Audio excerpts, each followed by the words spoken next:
Au départ, c'est une vidéo postée par une adolescente sur Instagram un samedi. Et puis c'est devenu l'affaire Mila.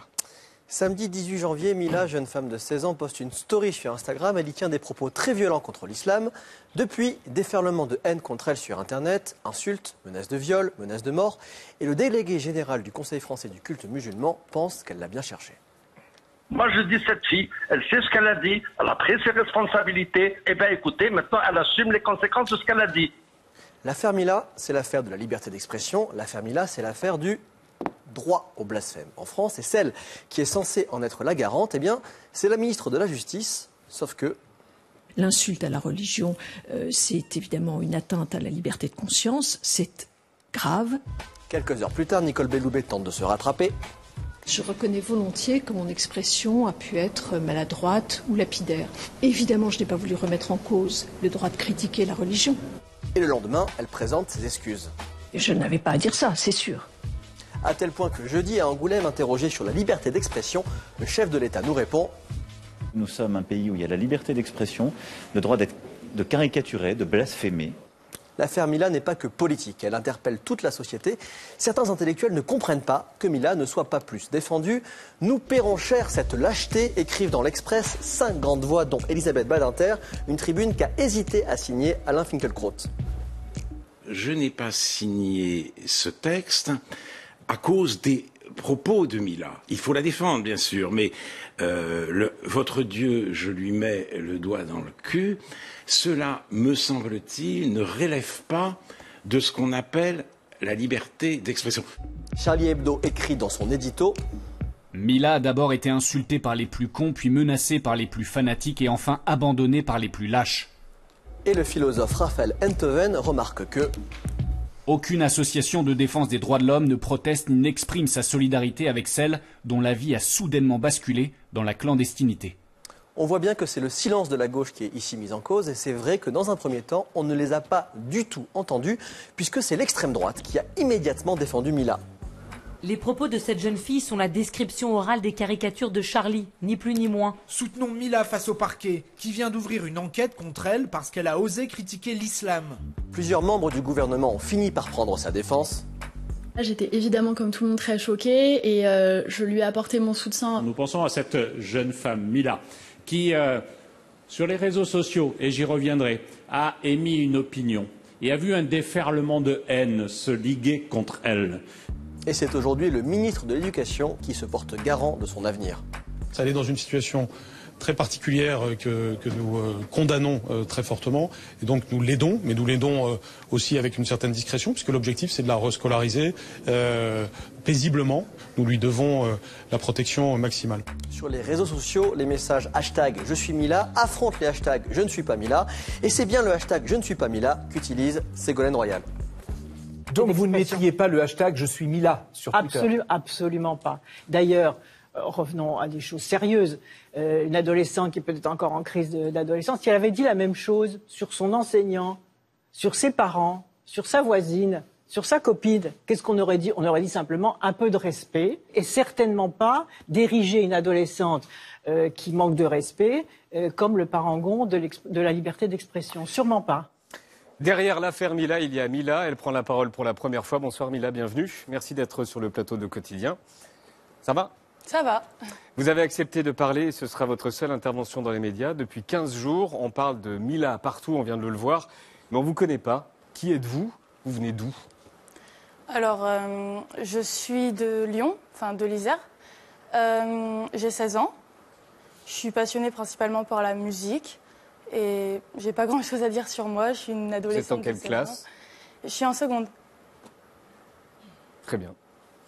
Vous avez souhaité parler à visage découvert avec l'accord de vos parents alors que vous êtes harcelé et menacé de viol et de mort. Pourquoi? Alors, je me suis dit que il fallait vraiment que je m'exprime, que je prenne la parole par rapport à tout ça, quitte à le faire même une fois. Justement, c'est mon choix. Et fallait que je démontre aussi une image différente de la fille que tout le monde a vue sur cette vidéo qui est devenue virale. Et à visage découvert parce que En fait, j'ai toujours été un personnage un peu public sur les réseaux sociaux et donc il y a déjà beaucoup de gens qui connaissent mon visage et la vidéo a beaucoup circulé, enfin pas besoin de le préciser. Elle a été diffusée à la télévision floutée, mais sur les réseaux sociaux, elle était non floutée. C'est ça. C'est ça. Et je me suis dit que ça me ferait pas plus de mal d'être à la télé et en plus, j'ai pas à me cacher parce que je le sais, j'ai rien fait de mal. Alors l'idée, c'est d'essayer de comprendre ce qui s'est passé et pourquoi les choses ont pris une telle décision. J'espère faire redescendre la tension. Le samedi 18 janvier, vous faites une vidéo, vous échangez avec des followers. Vous parlez de quoi? Je faisais un live où je me maquillais et Ça veut dire un live, ça veut dire que vous êtes en direct sur Instagram. c'est ça, j'étais en direct sur Instagram. Je me maquillais et j'avais une nouvelle couleur de cheveux. Et j'étais contente de la montrer devant mes abonnés dans cette vidéo en direct. Il y a combien de personnes qui regardent? Dans mes lives, il y a entre 10 et 30 personnes. D'accord, il y a 30 personnes qui vous regardent. C'est ça, maximum 30 D'accord. personnes. Et comment les choses ont dégénéré et surtout comment vous retrouvez à parler de religion? Alors, de base, il y avait un garçon qui me draguait un petit peu lourdement dans le live. C'est-à-dire... C'est-à-dire qu'il vous envoie des messages? Oui, dans les mots-clés, dans les mots que j'ai retenus, c'est-à-dire t'es belle, t'es bonne, t'as quel âge. Donc j'ai pas hésité à remettre à sa place cette personne parce que c'est pas la première fois que ça m'arrive et ça m'énervait. Puis j'ai continué à parler, à échanger avec mes abonnés. Et il y avait une abonnée qui me questionnait sur mon orientation sexuelle. Donc je lui ai dit que j'étais lesbienne. Et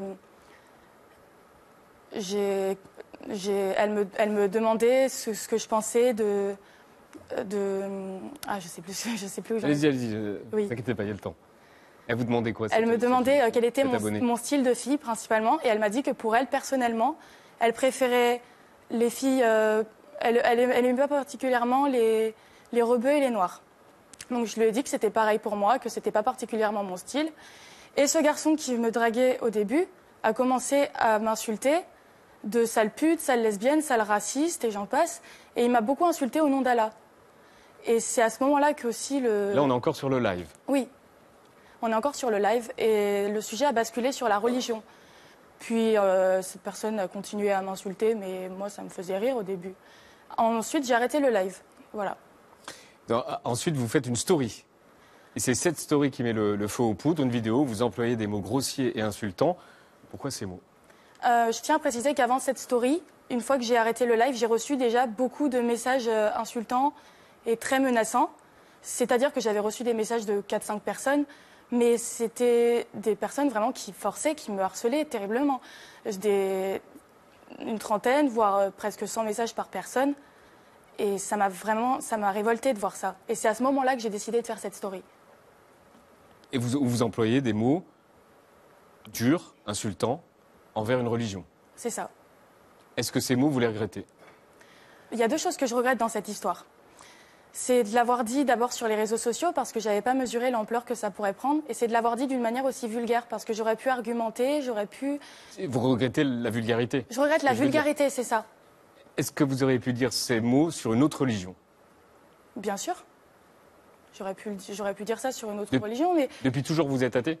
J'ai toujours été athée.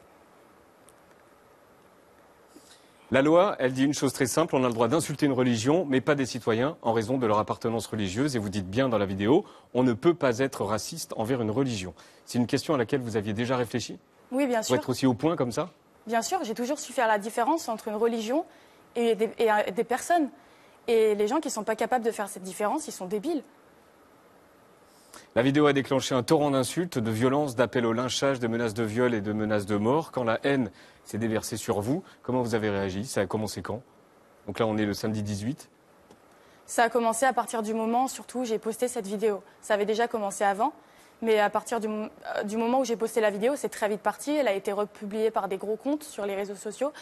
Et je l'ai très mal vécu, bien évidemment. Mais... Là, il y avait plus de 30 abonnés, là. Ah oui, non, mais des abonnés, j'en avais des milliers, mais des vues sur mon live, j'en avais pas énormément. Et sur la story? Sur la story, j'ai fait une centaine de milliers de vues. Et, ce qui est énorme. Ce qui est énorme, oui. Mais en tout, sur les réseaux sociaux, elle a fait plusieurs millions de vues parce qu'elle a été repostée très rapidement sur d'autres comptes. Et ces messages de haine, vous les avez vus quand? Et qu'est-ce que vous ressentez quand vous voyez ça? je les ai vus dès le début. Dès le début, dès que j'ai posté cette vidéo.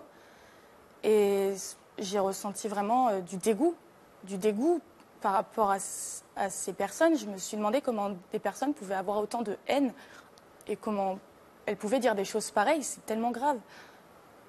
On continue la discussion avec vous, Mila. Quand on revient, Quotidien continue, à tout de suite.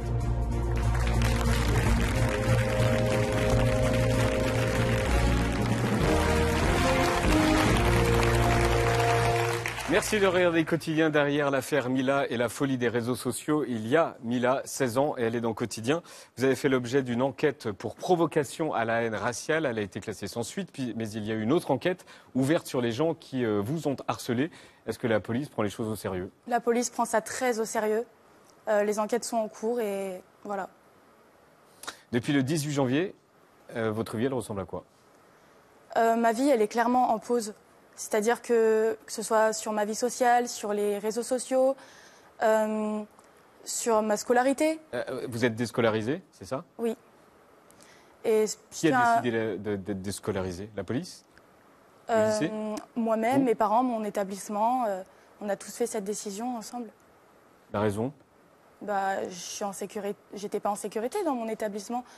C'est-à-dire que si j'y retournais, vu les menaces que j'ai reçues des personnes de mon lycée, j'aurais pu être brûlée à l'acide, j'aurais pu me faire frapper. J'étais menacée d'être déshabillée en public, d'être même enterrée vivante. Enfin, c'est parti vraiment loin. Donc, je n'étais pas en sécurité, j'étais obligée d'abandonner mon lycée. Et donc, vous êtes restée chez vous depuis le 18 janvier dernier? C'est ça. Après, pas forcément. Je peux pas en dire plus là-dessus. Depuis plus de 2 semaines, il y a de l'affaire Mila matin, midi et soir, on l'a vu tout à l'heure. Comment vous avez vécu ça? Pardon? Est-ce que vous avez lu, est-ce que vous avez regardé à la télé tout ce qu'on a dit sur l'affaire Mila? Bien sûr, j'ai énormément suivi. politiques. J'ai énormément suivi par rapport aux personnes politiques qui ont donné leur avis ou c'était d'autres qui m'ont soutenu. Tout ce qui s'est dit sur les médias, j'ai énormément suivi tout ça. Et d'ailleurs, je remercie beaucoup toutes les personnes qui me soutiennent. Certains vous ont contacté?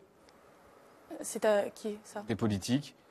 Oui, il y a certains politiques qui m'ont contacté, des médias énormément.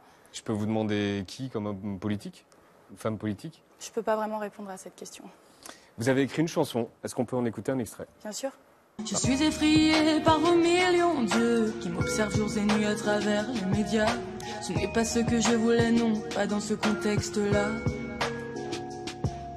Je rêvais de briller sur scène, je ne voulais pas cette guerre. Cette histoire m'a rappelé qu'un rêve reste un rêve et que même en me dissuadant, rien ne peut m'en défaire. Dites-leur qu'ils peuvent tenter de gagner, ils ne pourront pas me prendre ce que j'ai dans la tête. La passion de toute une vie terminée en poussière restera pourtant ancrée en moi. Pour quelques mots absurdes, ils ont détruit ma vie et mes rêves. Alors de cette voix brisée, je chante une dernière fois. Pour un blasphème, je ne vivrai plus jamais comme avant. À vrai dire, je ne sais même pas si je vais vivre encore longtemps. Les insultes et menaces par milliers ne m'atteignent pas vraiment. Me font juste à quel moment voir vous le l'avez monde écrite, la d'une chanson? manière différente. Je l'ai écrite le 24 janvier. Oui, c'est ça. Et je l'ai écrit vraiment sur un coup de tête, assez rapidement. Je l'ai enregistré rapidement aussi. Et je voulais vraiment exprimer ce que je ressentais à travers la musique. Parce que on m'a beaucoup dit qu'il fallait que j'arrête de chanter, que j'arrête la musique. Et je me suis dit, non, la meilleure manière de m'exprimer, ça serait dans ma passion. Et ça m'a fait vraiment beaucoup de bien. C'est ce que vous avez fait. Il y a eu le hashtag Je suis Mila, on l'a vu tout à l'heure, et aussi le hashtag Je ne suis pas Mila. Vous répondez quoi à ceux qui ne sont pas Mila et qui ne sont pas violents non plus et qui se sont juste sentis blessés par vos propos? Alors, je n'ai absolument rien contre les personnes qui ne sont pas Mila sans être violents, car ils en ont tout à fait le droit. Et justement, ces personnes prouvent qu'on n'est pas obligé de répondre à ce que j'ai dit, qu'on n'est pas obligé. Ces personnes peuvent être contre moi sans menacer, sans être dans la violence et dans la haine. Elles peuvent tout à fait réagir à leur manière en argumentant. Elles ont le droit de dire, ces personnes, que ça les a blessées. Mais voilà, elles prouvent que... Donc vous entendez ce qu'elles disent? Oui, elles prouvent qu'ils ne sont pas obligés de me découper en morceaux, de vouloir me brûler, me tuer. Voilà, il y a des personnes qui peuvent réagir très bien. Et ça montre un exemple, même si ces personnes ont le droit d'être contre moi, je le répète. Vous dites pas que vous êtes trop jeune pour vivre tout ça? Bah si, j'ai même... Est-ce que vous regrettez, quoi? Ben, j'ai du mal à croire que je suis dans cette situation et j'aurais jamais pensé que les choses pourraient prendre une ampleur pareille, surtout à mon âge, c'est quand même quelque chose de difficile. Et surtout par une à vivre. vidéo qui a été faite depuis votre chambre samedi après-midi. C'est ça. J'aurais jamais pensé que ça puisse prendre une ampleur pareille et... Vous allez continuer à être sur les réseaux sociaux? Non, j'ai clairement arrêté les réseaux sociaux, donc il y a eu beaucoup de faux comptes de moi, des gens qui ont usurpé mon identité. Il y a eu des fausses cagnottes de moi également. Des cagnottes? Des cagnottes, c'est ça. Donc non, elles sont Donc, fausses. Si vous tombez sur des cagnottes, elles sont fausses, c'est ça? C'est ça. Et oui, il y a eu une cagnotte dont ça m'a fait vraiment polémique par rapport à... C'était quoi le nom? Pour réaliser mon rêve, mettez-moi de l'argent. Enfin, c'est vraiment une personne qui a cherché à me nuire et à se faire de l'argent sur mon dos. Et je trouve ça... Oui, c'est un fake. Et... Comment vous envisagez la suite? Là, vous, ce soir ou demain, je ne sais pas, vous rentrez dans l'Isère. Est-ce que vous allez retourner à l'école? Alors là, j'en sais vraiment rien. Jean-Michel Blanquer, le ministre, dit qu'il veut vous aider. Oui, bien sûr. Et je sais que l'Éducation nationale font vraiment leur maximum pour m'aider, pour me trouver un établissement, un endroit dans lequel je serai en sécurité. Mais c'est pas évident. C'est pas évident de trouver ça maintenant, donc je ne sais pas quelle en sera la suite. C'est-à-dire que vous devez déménager peut-être? J'en sais rien. Vos parents, comment ils ont vécu l'histoire? Mes parents, je ne saurais pas vraiment parler à leur place à ce sujet, mais tout ce que je peux dire, c'est qu'ils m'ont énormément soutenue, et que ce soit pour les plaintes, que ce soit pour mon bien-être, ils ont fait en sorte que je me sente toujours bien, que bon, c'est pas évident de se sentir bien dans cette situation, hein, mais je pourrais pas vraiment répondre à cette question exactement. Toute cette histoire a bouleversé votre vie, elle vous a changé, j'imagine. De quelle manière? Cette histoire a fait que je me suis beaucoup plus intéressée au monde qui m'entourait parce que... Au vrai monde? Oui, au vrai monde. J'ai toujours été dans mes réseaux sociaux, mes préoccupations d'adolescente. J'ai toujours vécu un petit peu dans une bulle. Maintenant, je m'intéresse un peu plus à la politique, un petit peu plus à ce qui se passe dans les médias. Voilà, ça m'a quand même beaucoup appris. Est-ce que vous voulez rajouter quelque chose, Mila? Il est encore temps. Je tiens à préciser que je reviens encore sur le sujet du fait que je regrette absolument pas mes propos. Que c'était vraiment ma pensée. Vous ne regrettez pas le droit au blasphème? C'est ça, le droit au blasphème. Et j'ai pas à me cacher pour cette raison, j'ai pas à m'arrêter de vivre pour ça.